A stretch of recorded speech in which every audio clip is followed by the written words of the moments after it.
Pemudik melalui jalur darat mulai alami peningkatan. Di Makassar, ribuan pemudik menggunakan transportasi umum meninggalkan Terminal Regional Dayak Makassar. Peningkatan arus mudik juga mulai dirasakan di Terminal Regional Dayak Makassar. Libur sekolah yang mulai berjalan membuat arus penumpang di terminal ini meningkat dalam beberapa hari.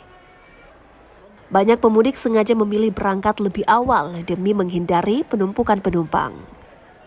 Karena sudah libur juga kampus dan juga untuk menghindari ramai padat penumpang mudik dan juga saya pilih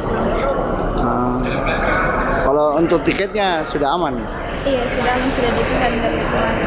Berarti tidak berdesakan jadi kalau masalah tiket? Iya. Itu biasanya memang kalau mau lebaran itu biasa susah tiketnya atau bagaimana?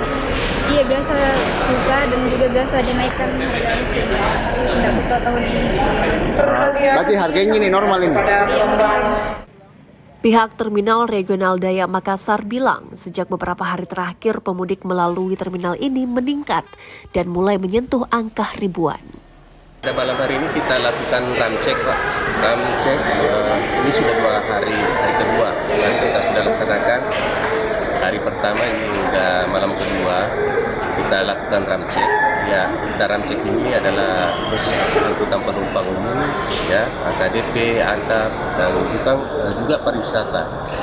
Tujuan ram cek ini adalah untuk memberikan jaminan keselamatan kepada para penumpang yang akan mudik Lebaran di 2025 ini. Di Terminal Regional Dayak rute favorit bagi penumpang yakni Palopo hingga Masamba untuk Sulawesi Selatan.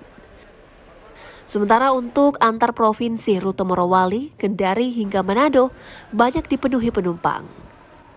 Diprediksi peningkatan pemudik akan terus berlangsung hingga tanggal 27 Maret mendatang.